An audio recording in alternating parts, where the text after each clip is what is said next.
ከሰሞኑ በርካታ ለውጦች እየታዩ ነው። የትግራይ ፖለቲካን በተመለከተ በርካታ ሁነቶች እየተከሰቱ ነው። ፈጠን ፈጠን ያሉ በተከታታይ ነው እየመጡ ያሉት ሁነቶቹም። መቀሌ ላይ የብሔራዊ ጉባኤ አድርጎም ራሱን ማጠናከሩን አውጇል።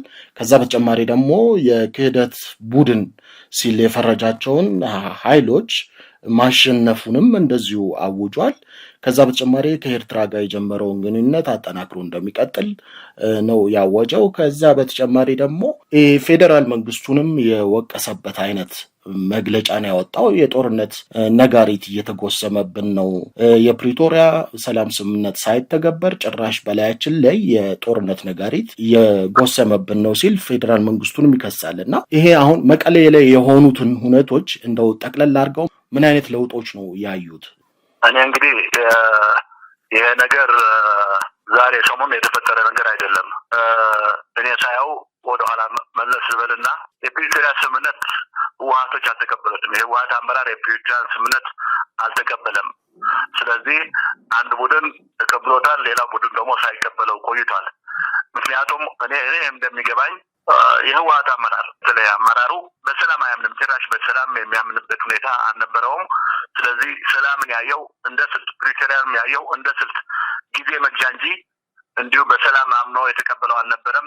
ስለሆነም ወዲያውኑ አንቀበለውን እንቅስቃሴ ነው በአባሎችና በህዝቡ ዘንድ እንቅስቃሴ የጀመረው። ሁለተኛው እንደዛ ያለ የፕሪቶሪያ ስምምነት እያፈረሰ ቆይቶ እንደገና ጥር 15 ቀን ገደማ እነዚህ የጦር አበጋዞች ተሰብስበው ይሄን ድርጅት ነው የምንደግፈው፣ አንዱን ቡድን ነው የምንደግፈው የህወሓት ቡድን ብለው ነው የመጡና የጦርነቱ በይፋ የመጣው ይመስለኝ ከጥር 15 ጀምሮ ያደረጉት ውሳኔ ያ ጉባኤም በራሳቸው ያደረጉት ጉባኤ ብዙ ክስተቶች ነበሩ እና የነዚህ መጨረሻ መጥቶ ይሄ መጨረሻው ጫፍ ሊባል ይቻላል እንጂ ጦርነት ካወጁና ስለ ጦርነት እንቅስቃሴ ካደረጉ ቆይተዋል ለማለት ነው። አንድ ይሄው ነው። ይሄው የተደረገው ጉባኤ እኔ ብሔራዊ ጉባኤ የለውም፣ የድርጅት ጉባኤ ነው። እንዲያውም ድርጅቱን በሙሉ ያልተሳተፈበት ያን የህወሓት አንድ ቡድን ኮንፈረንስ ነው የምለው እኔ። ምክንያቱም ለይስሙላ ህዝብ ተናል ከየወረዳዎች መጥተናል ብቻቸውን ነው የሄዱት። የድርጅት ነው ውሳኔውም የድርጅት ነው፣ ጠቅላላ እንቅስቃሴውም የድርጅት ነው። ስለዚህ ይሄ ብሔራዊ ጉባኤ ሳይሆን የአንድ የህወሓት ቡድን ኮንፈረንስ ስብሰባ ነው እና እንደዚህ ነው ማይሆን አሁን የተካሄደው። ውሳኔውም የነሱ ነው። ምክንያቱም ተቃዋሚ ፓርቲዎች ያልተሳተፉበትም፣ ነፃ የሆኑ ሲቪል ማህበረሰብ ያልተሳተፉበትም፣ ምሁሩ ኤሊቱ ያልተሳተፉበትም እና ወታደሮችና የወታደር አዛዦችና ካድሬዎች እንዲሁም የቀበሌ ሰዎች ናቸው የተሳተፉት እንጂ ይሄ እንኳን ብሔራዊ ጉባኤ ሊሆን ድርጅቱንም በሙሉ አካቶ የተደረገ ስብሰባ አልነበረም። ያም ሆኖ ግን ነገሮችን አጥዘውታል። ማለት ውሳኔዎች ስታያቸው መሰረታዊ ውሳኔዎች ጦርነትን ጠቅላላ አድርገህ ሳይው ጦርነት እንደማወጅ ነው የሚወሰደው። ለምን ብትለኝ ያው ያ በድብቅ አንዳንድ ጊዜ ሲክዱት፣ አንዳንድ ጊዜ ህዝብ ለህዝብ ነው እያሉ አሁንም ለይስሙላ ህዝብ ለህዝብ ነው እያሉ ከሻዕቢያዎች ጋር ያደረጉት ጽምዶ የሚሉት እነሱ ወይ ደግሞ ቅንጅት በይፋ ያወጡበት ሁኔታ ነው። በግልጽ ዓለም ይወቀው መንግስትም ይወቀው ብለው ከፕሪቶሪያው ስምምነት ባፈነገጠ መንገድ ይሄን የሻዕቢያ ጋር ያለውን ግንኙነት በይፋ ወደ ላቀ ደረጃ እናሸጋግረዋለን ብለዋል። ድሮውንም ቢሆን ህዝብ ለህዝብ ይሉታል እንጂ ህዝብ አይደለም። የህዝብ ግንኙነት ኤርትራ ውስጥ ይሁን ትግራይ ውስጥ አሁን ትግራይ ከህወሓት ውጭ ከኤርትራውያን ሊገናኝ የሚገር የህዝብ ክፍል የለም። ኤርትራም ውስጥ ከሻዕቢያ ውጭ ከትግራይ ጋር ሊገናኝ የሚችል ህዝብ የለምና ይሄ የህዝብ ለህዝብ ግንኙነትም አልነበረም አይደለም። የሁለቱ ድርጅቶች ግንኙነት ነው የታዘዙ በእነሱ ወጪ በእነሱ እንቅስቃሴ ይደረግ የነበረ ነው ይሄ ጽምዶና የህዝብ ለህዝብ የሚሉትም እና በይፋ አፈንግጦ ከፕሪቶሪያ በይፋ መሆኑ ነው እንጂ ካፈነገጠ ቆይታ እንዳልኩ ይሄን አድርጓል። ሁለተኛ ጦርነትን አይደግፉም በሚላቸው ድርጅቶች ተቋማትና ህዝብ ላይ ጦርነት አውጇል። ራሱ ይሄ ጦርነት የታወጀው እኔ በፌደራል መንግስት ላይ አይመስለኝም። መጀመሪያ የታወጀው በትግራይ ህዝብ ላይ ነው የታወጀው። ምክንያቱም እስከማውቀው እኔ የትግራይ ህዝብ አሁን ጦርነት ጭራሽ አይፈልግም። በእርግጥ ለመናገር 95% የጦርነት አስከፊነት አይቷል በቅርቡ። እንደገና ያን አይነት ጦርነት ለመድገም አይፈልግም ከነዚህ ከጥቂት አመራሩና ከጦር አበጋዎች በስተቀር። እነዚህ ሁለት ናቸው ጦርነት የሚፈልጉ አሁን። ምክንያቱም ሁለቱም የጦር ነጋዴዎች ናቸው። በእኔ አስተያየት ሁለቱም የጦር ነጋዴዎች ስለሆኑ እንጂ ህዝብ አይፈልግም። ስለዚህ አውጇል። በነፃ ሚዲያም ብቻ አይደለም በራሳቸው ሚዲያም እንደገና እንዲስተካከል ብለውታል። ምክንያቱም እኛ በምንፈልገው መንገድ አቅጣጫ አልሄድም ብለው ራሳቸው ድምፅ ወያነ የትግራይ ምንድነው ቴሌቪዥን እነዚህን ሁሉ ጭምር ነው እንደገና ጊዜያዊ መንግስት እንዲያስተካክል አዘውታል። ጊዜያዊ መንግስት እነዚህ እንዲያስተካክል ነፃ ሚዲያዎች የነሱ ፕሮፓጋንዳ ካተቀበሉ ድረስ እንደሚዘጉ ዝተውባቸዋል። በነፃ ማህበር በፓርቲዎች ላይ በተቃዋሚ ፓርቲዎች ላይ ከነሱ ጋር ካተሰለፉ ያው ሊቀጡ እንደሚችሉ ይሄን መከተ የሚሉት ወይ ምን ልበለው መከላከል ልበለው ይሄ ያልደገፈ ያው እንደ ካሃዲ እንደሚያዩት እና ጦርነት ያወጁት በፖለቲካ ፓርቲዎች፣ በሲቪል ማህበረሰብ፣ በህዝቡ፣ በሚዲያዎች ላይ ጦርነት ያወጁበት ሁኔታ ነበርና አስቀድመው ዋናው ጦርነት ያወጁት በትግራይ ህዝብ ላይ ነው። በዛ ጦርነት ሰላም እንጂ ጦርነት አልፈልግም፣ ካሁን ወዲያ ጦርነት አንፈልግም፣ ጦርነት ይብቃን፣ ኖ ሞር ወር ያለውን ህዝብ በዚህ ላይ ነው መጀመሪያ ያወጁት ጦርነቱ። ከዛም እንግዲህ በዛ ኢምፕሊኬሽን በፌደራል መንግስቱ ላይ በሌላ ከሱ ጋር ትስስር ያላቸው በሙሉ ጦርነት እናውጃለን ያሉበት ውሳኔ ነው። ያሁን ጊዜ ትግራይ ፖለቲካን አሁን ከቅርብ ጊዜ ወደ የተፈጠሩ ሁነቶችን ላይ ሁለት ኃይሎች የተፈጠሩ ይመስል ነበረ። ከህወሓት አመራርነት የወጡ ወይም ከጊዜያዊ አስተዳደር የወጡ የፖለቲካ ኃይሎች እንዲሁም የተፎካካሪ ፓርቲዎች ከነሱ ጋር ጆይን አድርገው ከዛ በተጨማሪ ደግሞ የተለያዩ ሲቪክ ማህበራት የዲሞክራሲ ኃይሎች ነን የሚሉ የሲቪክ ማህበራት አንድ ላይ ሆነው የለውጥ ኃይል የሚባሉ አይነት ኃይል መፈጠሩ ሲነገር ቆይቷል። ከዛ በተጨማሪ ደግሞ በዚህ ከነሱ በተቃራኒ ህወሓት የሚባል ኃይል መቆሙንና በእነዚህ ሁለት ኃይሎች መካከል እንደው ያኛው በመጨረሻ ፍትጊያ ተፈጥሮ በመጨረሻ የለውጥ ኃይሉ ማሸነፉ እንደማይቀር እና በትግራይ ፖለቲካ ውስጥ ለውጥ እንደሚመጣ ሲነገር ነበረ። ነገር ግን አሁን ግን የምናየው ጉባኤ ጠርቶ እንደዚህ ራሱን ሲያደራጅ ሲያጠናክር እንደገና ደግሞ ሌሎችን ሲገፋ እያየነው ነው። ህወሓት እና ወደ ጎን ሲያደርግ እያየነው ነው እና አሁን ህወሓት ገኖ እየወጣ አሸናፊ የሆነ ራሱን እያጠናከረ አይመስልም ወይ? አዎ እንግዲህ እኔ መጠናከር ብለው ምንድነው ከፖለቲካ አንጻር ተከሰረ ቆይቷል። አሁን አይደለም እንደዚህ ያጋጠመው። እንግዲህ ቢያንስ ባለፉት 10 ዓመታት ህወሓት ምንም አይነት የፖለቲካ ለውጥ የማይፈልግ ባለበት የቆመ እና ምንም አይነት ትግራይንም ይሁን ኢትዮጵያ ነው ወደፊት ለማራመድ የማይችል ስለቀረ ነው እንዴ ተገፍተው ከ4 ኪሎ ሜትር የተገፋው እንደዚህ ነው። በትግራይም ውስጥም የተተፋው ምንም ወደፊት የሚያራምድ ሀሳብ ስለሌለው ነው እኔ እስከማውቀው ድረስ። ስለዚህ በሀሳብ ደረጃ ተሸንፏል። ይሄ እርግጠኛ ነኝ። በሀሳብ ደረጃ ተሸንፎ ያለ ግን አሁን እየቆመ ያለው ብረት ጠመንጃ ይዞ ነው እንግዲህ በጀታሉ ያለው እና የለውጥ ኃይሎች በጠመንጃ አይደለም ህወሓትን ለማሸነፍ የተንቀሳቀሱት። ጠመንጃ ተሸክመው አይደለም። ባላቸው የፖለቲካ አቋም ከፖለቲካ አቅጣጫውም ተነስተው በህዝቡ ላይ ድጋፍ ስላገኙ ይሄ የፈጠሩት ነገር ነበር። ህወሓት ግን መጀመሪያ ያደረገው በከፍተኛ ደረጃ የተንቀሳቀሰው ከነዚህ የጦር አበጋዞች ጋር ጥምረት መፍጠር ነው። የጦር አበጋዞቹ ተስነው ከኮር በላይ የሚባሉት ከነዚህ ጋር ጥምረት ፈጠረ እና በአካባቢው የነበረውን ትጥቅ ተቆጣጠረ ማለት ነው። ይሄ ነው ሌላ ደግሞ እንደገና መንግስትም ፈጥሮለት ፌደራል መንግስትም ፈጥሮለት እሱ ያቀረበው አመራር ታደሰ ወረደ ማለት ነው እንዲመራ ያደረገው የራሱ ካቢኔም አቋቋመ። ድሮ ደህና የተወሰኑት ቢሆኑም ነፃ ሊባሉ የሚችሉ ወየሌላ አካል ተወካዮች ናቸው የሚባሉ በጊዜያዊ መንግስት የነበሩትን ሁሉ እነዚህን አስወግዶ ህወሓት አደረገው። ስለዚህ መንግስት ተቆጣጠረ፣ በጀት ተቆጣጠረ፣ እዛ ያለውን ታጣቂም ተቆጣጠረ። ስለዚህ እሱ ሁሉና አሁን ያወጣው ይህን ትጥቅ ተጠቅሞ ነው ሌሎችን በመግፋትና በመምታት ያለው። ስለዚህ እዚህ ማየት ያለብን የሚመስለኝ በኃይል ደረጃ ለጊዜው ማለት ነው ለጊዜው በኃይል ደረጃ እሱ ነው የተቆጣጠረው ትግራይን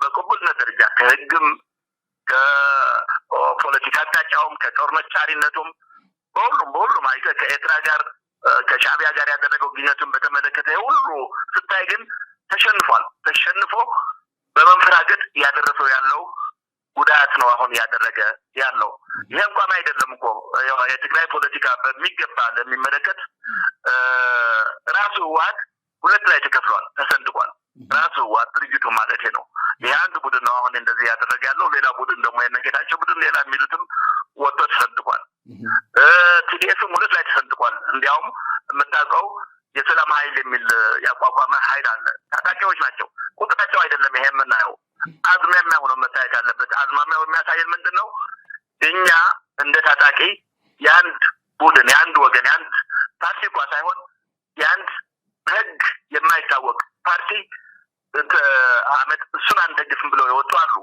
ቁጥራቸው አነስተኛ ሊሆን ይችላል አሁን ግን አቅጣጫው እሱ ነው ፖለቲካ የሚባል ጠበንጃ ይዘው ፖለቲካ ጨዋታ የለም የሚል ነገር ማንሳታቸው ይሄ ትልቅ ምርጫ ነው በአስካሪው የዚህም አይነት መከፋፈል ለታጣቂው መከፋፈል አለ ይሄ አዝማሚያ በወጡት ብቻ ሳይሆን እዛው ባሉት የዚህ አይነት ተቃውሞ አለ ሌላው ሁሉም ቢሆን ከፋፍለውታል አካባቢ ባውራጃ በመናምን ከፋፍለውታል ስለዚህ ለጊዜው ዋናዎቹ የነዚህ የጥራባ ገዛች የሚላቸውን ስለተቆጣጠረ ኃይል ያለውና በጠመኛም ያስፈራራ ነው ግን ያ ኃይል ዝም ብሎ ምን ልበል አንዳንዶች ምንድነው የሚሉት የወረቀት ነበር የሚሉት አለ ፐፐር ታይገር የዚህ አይነት ነው እንጂ ከእንግዲህ የተከፋፈለ ህዝብ ይዞ የተከፋፈለ ሰራዊት ይዞ የተከፋፈለ የፖለቲካ ድርጅት ይዞ ብዙ ሚሰራ አይደለም እንግዲህ ይሄ ስለሆነ ነው በራሱ ህዝብ በመተማመን ፈንታ አካባቢው ያለው ታጣቂ በመፈተማመን ፈንታ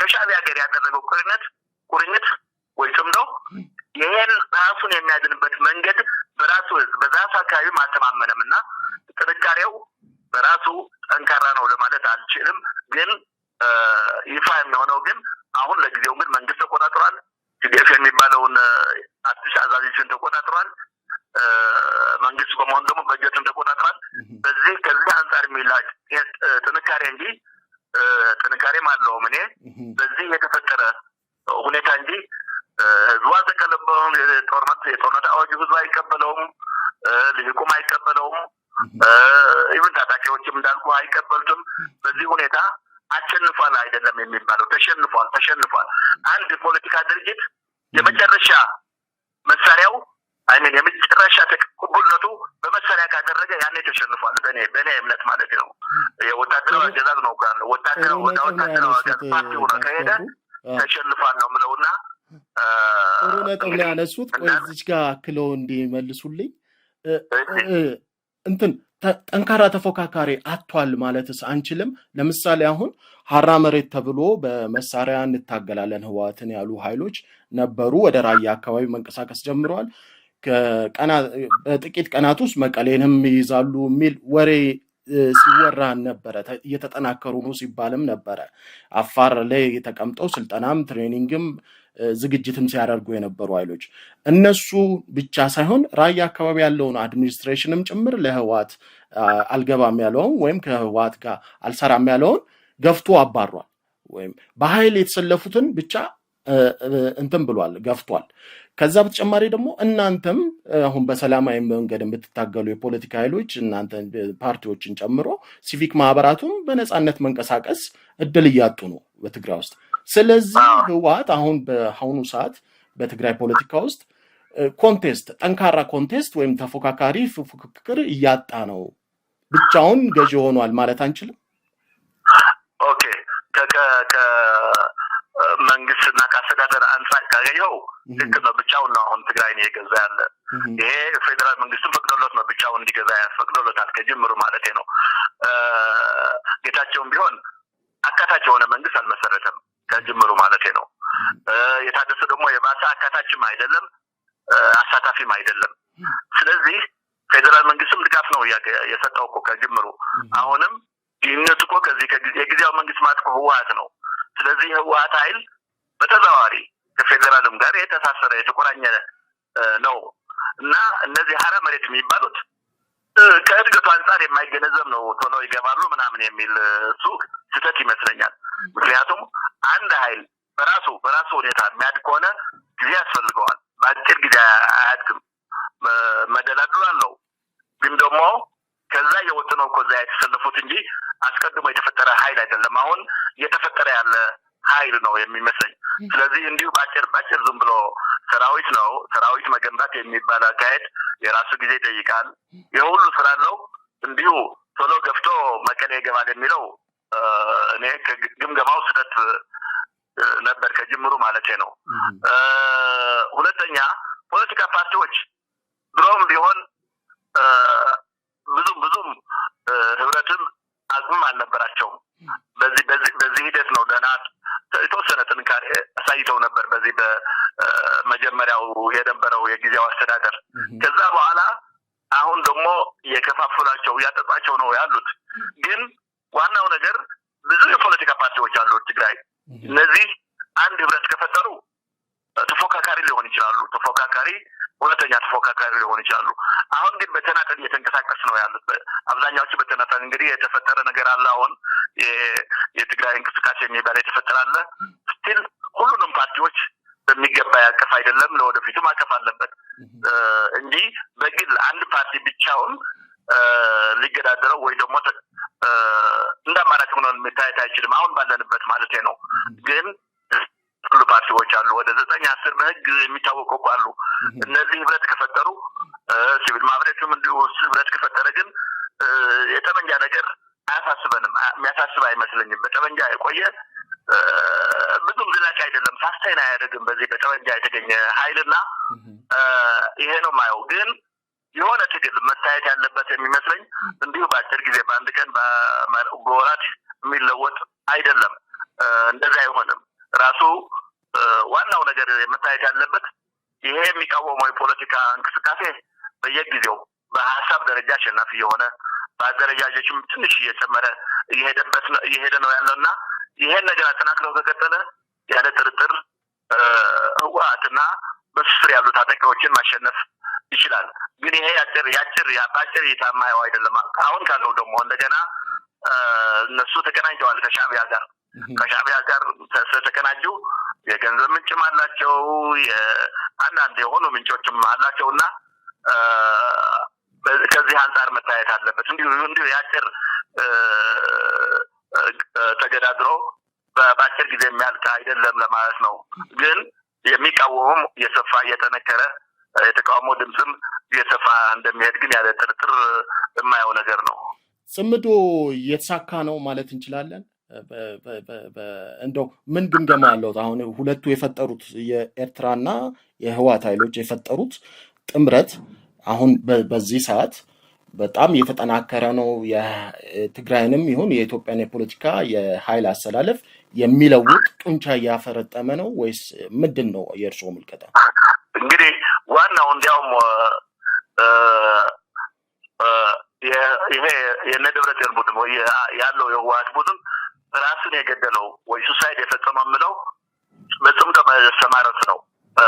ይሄ ራሱን ነው የገደለው። በራሱ የተኮሰ ይመስለኛል ህወሓት። አሁን ያለው ህወሓት በራሱ ላይ ተኩሶ ማለት ራሱን ያቆሰለ ይመስለኛል። ምክንያቱም ሻዕቢያዎች በትግራይ የፈጸሙት ግፍ የሚታወቅ ነው። ዘግናኝ ግፍ ነው። ሁሉም በዛ የተሳተፉ ጦርነት የተሳተፉ ብዙ ግፍ ፈጽመዋል። ግን እንደ ሻዕቢያ በእኔ እይታ እንደ ሻዕቢያ ከፍተኛ ግፍ እና በደል በትግራይ ህዝብ የፈጸመ ያለ አይመስለኝም።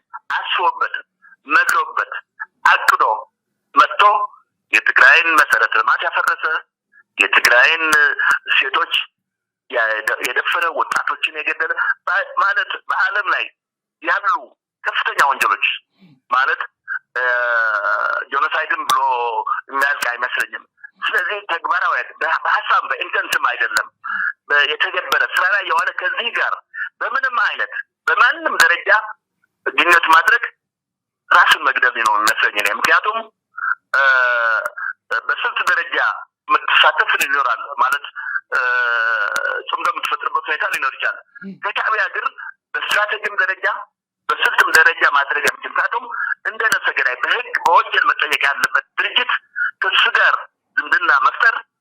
እንደዚህ አይነት ትስስር መፍጠር እኔ ለድል የሚያበቃ አይመስለኝም እና ህወሓት ራሱን የገደለው እንዲያውም አሁን በይፋ ይጠጥታል ከዚህ ጋር መተባበሩ ይመስለኛል እኔ ከዚህ ከሻዕቢያ ጋር መተባበርና ጥንካሬ ፈጥረለትም የኃይል ጥምረት ሊፈጥሩ ይችላሉ ሊዋጉም ይችላሉ ግን ማየት ያለብን የት ይደርሳሉ የሚለው ነው ይሄን አድርገው ምንድነው በሁለት በጣም አምባገነን የሆኑ ሻዕቢያ የሚታወቅ አምባገነን መንግስት ነው እንኳን ለሌላው ለራሱ ህዝብ የማይራራ የህዝቡን ጨቁኖ ለስደት የዳረገ ለሞት ያበቃ የራሱ መሪዎችን አስሮ እስካሁን ድረስ ፍርድ እንኳን ማቅረብ ያቻለ ድርጅት ከዚህ የሚገኝ ጥቅም የለም ፖለቲካ ነው እንግዲህ ትስስሮች ጥቅም ነው የጥቅም ትስስር ነው ምን ጥቅም ከዚህ ይገኛል ህወሓትም የሶራሽ ነው የሆነው ትግራይ ውስጥ የሻዕቢያን መንገድ ለመከተል አቅዶ እየሰራ ያለ ይመስለኛል የሻዕቢያን መንገድ ለመከተል ምክንያቱም እዛ አንድ መሪ ፓርቲም አይደለም እንኳን በተሟላ ግን እንበለውና ህግደፍ የሚባል አንድ ፓርቲ አንድ መንግስት አንድ አምባገነን ነው የፈጠረው ይሄ ማካሄዱ ቅድም እንዳነሳሁት ሚዲያዎችን የሚዘጋ ነፃ ሚዲያዎችን ነፃ ሲቪል ማህበረሰብን ለመዝጋት ነፃ ድምጾችን አፍኖ ልክ እንደ ሻዕቢያ አንድ ይሄ ደግሞ አያዋጣም በኤርትራ ለምሳሌ ጠንካራ ተቃዋሚ ስላልነበረ ከህዝቡ ብዛትም ከሁሉ አንጻር ስታየው እንዲሁ ለመግዛት ችለዋል እስካሁን ድረስ ለመግዛት ችለዋል ትግራይ ውስጥ ግን ይሄ የሚሰራ አይመስለኝም ኢትዮጵያ እስከዚህ ድረስ የሚገድ አፈና ብዙም እድሜ ይኖረዋል አይመስለኝምና ጾም ለመፍጠሩ ጥንካሬ አድርጌ ያለው ምን ድክመትና በራስ ላይ መተኮስ አድርጌ ነው የምወስደው የኢትዮጵያ መንግስት ለተባበሩት መንግስታት ያስገባው ደብዳቤ አለ እሱን ተከታትለውታል ብዬ አስባለሁ አሁን የኤርትራ ኃይሎችና ወይም ሻዕቢያና ህወሓት እንዲሁም ደግሞ ሌሎች የሀገር ውስጥ ኃይሎች ተሰባስበው በኢትዮጵያ መንግስት ላይ ጦርነት ሊከፍቱ እየተዘጋጁ ነው የሚል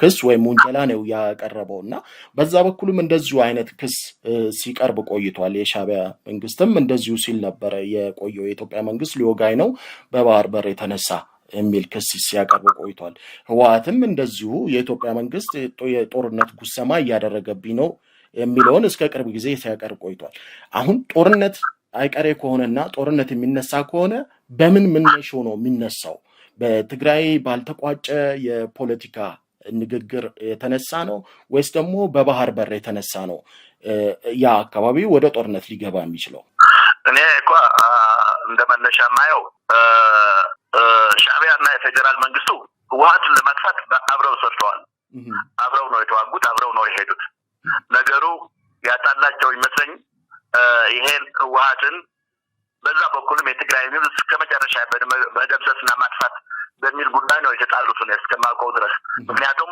የጠባቸው መነሻ የፕሪቶሪያ ስምምነት ነው መንግስት በራሱም ድክመት ይሆናል በሌላም ጫና መንግስት ይሄን የፕሪቶሪያ ስምምነት ተቀበለ ሻዕቢያዎች ግን ይሄን አልተቀበሉትም የመጨረሻ ግባችን ሳንደርስ ህወሓትን እስከመጨረሻ ሳናጠፋ ህወሓት ማለት ደግሞ በህዝብ ውስጥ ተደብቆ የሚኖር ስለሆነ ህዝቡንም ጭምር ሳናጠፋ በሚል ነው የተጣሉት መጨረሻ ላይ ዝምናቸው የተቋረጠው ከዛ በኋላ ግን ከተቋረጠው በኋላ ብዙ ነገሮች አሉ ሻዕቢያዎች እኔ እናቃቸዋለን ሁላችንም እናቃቸው ነው ዋናው አላማቸው ኢትዮጵያን መበታተን ነው ኢትዮጵያን ማፍረስና አትሊስት እነሱን የማይገዳደር መንግስት ወይ የስሙላ የሆነ መንግስት እንዲኖር የተዳከመና እነሱ እንደልባቸው የሚያሽሩት የሚያዙት መንግስት እንዲኖር ነው ፍላጎታቸው ይሄ ቆይቷል ጥቅማችን የሚከበረው ኢትዮጵያ ውስጥ በጣም ደካማ መንግስት ትግራይ ውስጥ በጣም ደካማ መንግስት ሲኖር ነው የሚል የቆየ አቋም አላቸው የተዳከመ መንግስት እንዲኖር ነው የሚፈልጉ ስለዚህ ይሄን ስትራቴጂ ይሄን አለማቸውን ግባቸውን ለማስፈጸም ከማንኛውም ኃይል ጋር ይተባበራሉ የተባበር ነው ከአረቦች ጋር ይተባበሩ ግልጽ ነው ይሄ ከግብጽ ጋር ይተባበሩ ግልጽ ነው ከሱዳን ጋር ማለት ከአልቡርሃን ጋር ይተባበራሉ ስለዚህ ኢራን ይችላል የሚሉትን ኃይል አሰልፈው ይሄን መፍጠር ነው ከሀገር ውስጥም አትሊስት በይፋ የሚታወቀው እስካሁን ድረስ ከህወሓት ጋር ሁለቱም ይፋ ያደረጉት ከህወሓት ጋርም ተባብሯል አሁን ካለው ህወሓት ቡድን ማለት ነው ስለዚህ ይሄን አድርጎ የተዳከመች የተበታተነች ኢትዮጵያ የመፍጠር አላማ አላቸው የመንግስት ደግሞ ይሄን ለመከላከል ይፈልጋል ይሄን ለመከላከል እኔ የባህር በር ፍቅር ያለው አላነሱትም አከነሳም እኮ እንግዲህ 4 ዓመት በቃ ኢሳያስ የባህር በር ይሰጠናል የሚል ምኞት እንጂ ኢትዮጵያ ያስፈልጋታል። ህጋዊ መሰረት አላት፣ ታሪካዊ መሰረት አላት። ሁሉም አይነት የባህር በር ለማግኘት መብት አላት የሚለው ሰምቼ አላውቅም። ከተጣሉ በኋላ ግን ይሄ ነገር ተነስቷል። ምክንያቱም መንግስትም ያውቃል ይሄ በዚህ ዙሪያ ሊሰለፍ የሚችል ብዙ ኃይል እንደሆነና ኢትዮጵያ ይሄን ማጣቷ ማለት ይሄን የባህር በር ከማጣቷ የደረሰባት ጥፋት የደረሰባት ጉዳት ያውቃል። ምክንያቱም እስረኛ ነው የሆነችው፣ አሁን የሻዕቢያ እስረኛ ነው የሆነችው።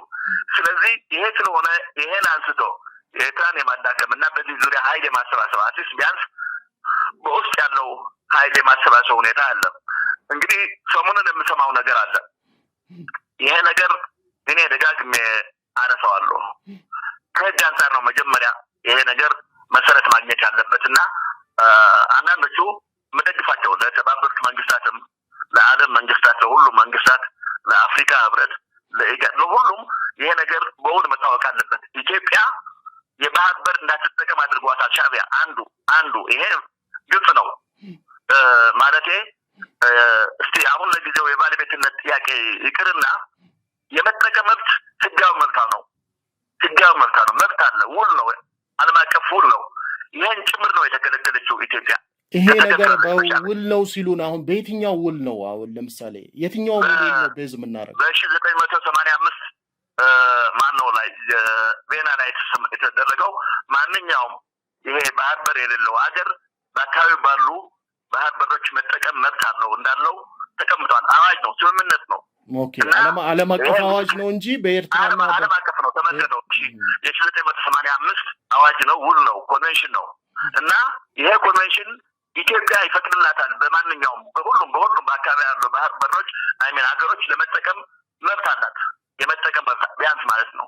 የኤርትራ ከዛም ሊያልፍ ይችላል። መብት ብቻ ሳይሆን የመጠቀም ብቻ ሳይሆን የባለቤትነት ጭምር ሊነሳ ይችላል። ግን ደግሞ ይሄ መጠቀም መብትም ዘግተውታል። ከ1990 ዓመተ ምህረት ጀምረው ማሳዋን ዘግተውታል፣ አሰብን ዘግተውታል። ስለዚህ በዛ በኩል መተላለፍ አይቻልም። ስለዚህ ይሄ መብት ማንሳት መጀመሪያ ላይ ግን ከዛ ያሸገረም የዘለለም የባለቤትነት መብትም ልታነሳ ትችላለች ኢትዮጵያ ማለት ነው። ምክንያቱም የኤርትራ ነጻነት ይሄን ነገር እስከ መከተል ከሄደ ራሱ ነጻነቱ መጀመሪያ ትርጉም አልነበረውም ማለት ነው። ምክንያቱም የነሱ አክሽን የነሱ ተግባር በሌላው በኢትዮጵያ ባህር በር የነበራት ኤርትራም አካል የነበረችበት በነበራት ሀገር ያደረሰው ጉዳት ከፍተኛ ስለሆነ ይሄን ጉዳት ደግሞ ተሸክማ መሄድ ስለማትችል ኢትዮጵያ የመጠየቅ መብትም አላት ማለት ነው በአንድ በኩል። ቢሆን ሆኖ ምንድነው ለማለት የፈለኩ ያሉ የመጠቀም መብት ይሄ በዓለም አቀፍ የጸደቀው የተቀመጠ መብታን ጭምር ነው የከለከለው ሻዕቢያና ይሄ መጠየቃና ለዓለም አቀፍ ማሳወቃ ትክክል ነው። የባለቤትነት መብትም ቢሆን በህግና በህግ አግባብ በዲፕሎማሲ አግባብ የመፈጸም ጉዳይ ጥሩ ይመስለኛል። ጦርነት ግን ብዙም የሚያዋጣ አይመስለኝም ማለት ምንድነው ትክክል አይደለም። ሌላ ግን ሻዕቢያዎች ይሄን ብቻ አይደለም ያደረጉት። የኢትዮጵያ ግዛት የትግራይ አካባቢ የአፋርም አካባቢ ወረው ተቆጣጥረዋል በኃይላቸው። አፋር አድሙሩግ የሚባል አካባቢ አለ። በአፋር አድሙሩግ የሚባል አካባቢ በኢትዮጵያ አስተዳዳሪ ነበር፣ በኢትዮጵያ እጅ ነበር። አሁን በእነሱ ቁጥር ነው ያለ። ባዳ አካባቢ ማለት ነው ዳሉል አካባቢ ተቆጣጥረዋል። ትግራይ ውስጥም አዲ ኢሮብ ተቆጣጥረዋል። እኔ መሬት ብቻ አይደለም ህዝብንም ጭምር ነው የተቆጣጠሩት። አንድን ብሔረሰብም ተቆጣጥረዋል። ገላ ውስጥ የሚባል አለ ተቆጣጥረዋል። አዲያቦ ኩናማ የኩናማን ብሔረሰብን አጥፍተዋል፣ በታትነዋል። ይሄ ትልቅ ወንጀል ነው። አንድ ብሔረሰብ ሁለት ብሔረሰቦችን ትግራይ ውስጥ ከምድረ ገጽ ለማጥፋት እየተንቀሳቀሱ ነው ያሉት። ስለዚህ እኔ የምለው ይሄ ሁሉ በሰላም እንዲቋጭ ነው የምፈልገው። እኔ ጦርነት ሊኖር አይፈልግም።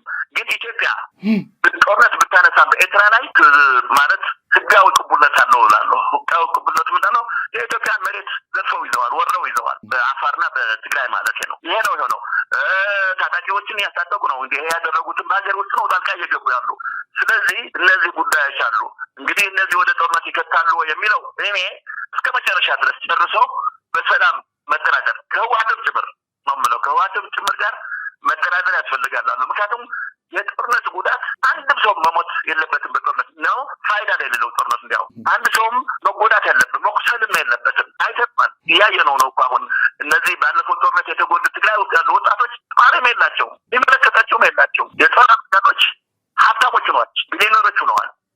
ስለዚህ ህዋት ካድሬዎችና ከፍተኞች ሀብታሞች ሆነዋል በጽገዋል እንግዳ ግን መታከሚያ አቅተው እየተዋጣ ነው እየተሰጣቸው ያለ ዊልቸር ለመግዛት እየተዋጣ ነው እየተሰጣቸው ያለ ለህክምና እስካሁን እየጠበቁ ነው ያሉት ተጎድተው ወድቀው ወጣቶች ስለዚህ ይሄ ነው የጦርነት ውጤትና ጦርነት እንዲኖር አልፈልግም ከኤርትራም ጋርም ጦርነት እንዲኖር አልፈልግም ከትግራይም ጋር ጦርነት እንዲኖር አልፈልግም መንገዱ ምክንያቱም ጦርነት ወደ መቋጫው ጠረጴዛ ላይ ነው ሰላም በሚፈታውና ይሄ ነገር መሄድ የለበትም የሚላለን ግን የትኛው ነው ጦርነት ቢነሳስ የትኛው ፍትሃዊ ይሆናል የሚለው ግን በኤርትራ በኩል በተለይ ኢትዮጵያን ዘካያዘች የኢትዮጵያ ወራ መሬት ወራ ስለያዘች በአፋርና እንዳልኩት በትግራይ ይሄ አንድ ሀገር የመከላከል መብት አለው ግዛቱን ሉዓላዊነቱን የመከላከል መብት አለውና ይሄን ይችላል በዚህ በኩል ማለት ነው ከህግ አንፃር ነው ማይሆን ይሄ ነገር ከቅቡልነት አንፃር ከሌጂቲሜሲ አንፃር አለው ግን ዘሎ ይሄ ሆናልና ወደ ጦርነት ንግባ ጦርነት እናካሄድ የሚለው ነገር ካለ ግን እኔ አያስፈልግም ነው የምለው መቀጠል እስከ ተቻለ ድረስ በሰላም ለመፍታት መቀጠል ነው ግን ሰላም አንድ በኩል ብቻ አይመጣም ይገባኛል በአንድ አቅጣጫ ብቻ አይመጣም እና በሁለቱም በኩል እንግዲህ በሻዕቢያ ይመጣል ብዬ አላስብም አሁን በህዋት ጦር አበጋዞችና የጦርነትን ኑሮ አድርገውታል ይመስለኛል ህይወት ነው ስለዚህ ከዛ ውጭ ቢኖርም አይፈልጉም ሰላም ነገር ይፈታ አይፈልጉም እንግዲህ የታየው ምነው በኢትዮጵያም በኩል እስካሁን የነበረው ታሪክ በሰላም የመፍታት ጉዳይ አልነበረም አንድ ጊዜ እንግዲህ የኢትዮ ኤርትራ ተሞክሯል ግን ዘላቂ አልነበረም አሁንም የፕሪቶሪያ ተሞክሯል ግን ዘላቂ ነው ወይ አታፈርሷል መልሶ ሙከራዎች ግን አሉ የዚህ አይነት የፕሪቶሪያ አይነት ስምምነት ማድረግ ሌላ ደግሞ መታየት ያለበት ይመስለኛል በተለይ በትግራይ በኩል ያለው ኤርትራ ኢትዮጵያን ልትዋጋ የምትችለው ትግራይ ውስጥ ነው ትግራይን አሽከር አድርጋ ነው የትግራይን ህይወት አስከፍላ ነው ኤርትራ ጦርነት ትዋጋ ትችለው እንጂ ከትግራይ ውጭ መዋጋት አይችሉም ሊዋጉበት የሚችል የመሬት ስርም የላቸውም በኤርትራ ባውቆስ በአፋር አላቸው ግን ይሄ የሚያዋጣ አካባቢ አይመስለኝም የሆነ ሆኖ የፌደራል መንግስት ይሄ የፕሪቶሪያ ስምምነት ለመፈጸም ቁርጠኛ መሆን አለበት ህዋቶችም እንዲሁ ይሄን የፕሪቶሪያ ስምምነት ለመፈጸም ቁርጠኞች መሆን አለበት ይሄ ከሆነ ጦርነት ይቀራል ግን ሁለቱም ዋና አንኳር የሚባሉ የፕሪቶሪያ አንቀጾችን አልመለሱም እስካሁን ድረስ እንዳለ ነው ያለው ስለዚህ አንድ ወደ ጦርነት ሊወስድ የሚችለው ይሄ ይመስለኛል ከኤርትራ ጋር ያለው ኤርትራ ከህዋቶች ጋር እንደለመዱት እነሱን አሽከር አድርገው እነሱን ፊት አሰልፈው እነሱን ካላነሳለቁበት ብቻቸው የሚያደርጉት በኢትዮጵያ ላይ ጦርነት ይኖራል ብዬ አላምንም ብቻቸውን የሚያደርጉት ይኖራል ብዬ አላምንም ፕሮክሲ ይሆናል የውክልና ጦርነት ያደርጉ ይችላሉ በቀጥታ ጦርነት ግን ብቻቸውን የማድረግ አቅሙም ያላቸው አይመስለኝም ስለዚህ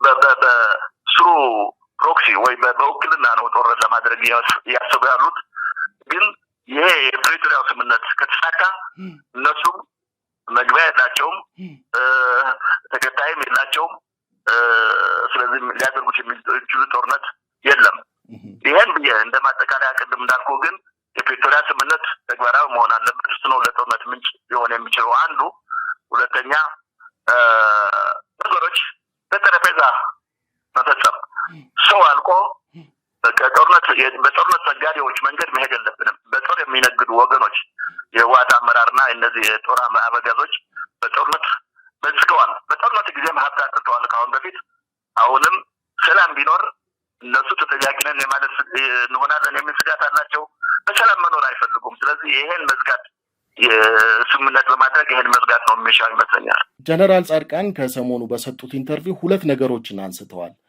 በትግራይ ያለው ፖለቲካ እንዲለወጥ ሊያደርጉ የሚችሉ ማለት ነው አንደኛው ብሎ ያስቀመጡት ህወሓትን ህዝቡ ከላዩ አራግፎ እንዲጥለው ማበረታታት የፖለቲካ ድጋፍ መስጠት የሚል ነገር አድርገዋል አስቀምጠዋል ከዛ በተጨማሪ ደግሞ የትግራይ የለውጥ ፈላጊዎች ንቅናቄ የሚል የተለያዩ ፖለቲካ ኃይሎችን በሰላማዊ መንገድ የሚንቀሳቀሱ ተቃዋሚዎችን ያሰባሰበ ቡድን መፈጠሩንና እሱ ያንን ትግል እንደሚመራ አስቀምጠዋል እነዚህ ነገሮች ፍሬ ያፈራሉ በትግራይ ያለውን ፖለቲካ ይለውጣሉ የሚል ተስፋ አለዎት እኔ እንግዲህ ቅድምም ለመናገር ሞክሬያለሁ በትግራይ ያለው ሁኔታ ያው ከድሮ በባሰ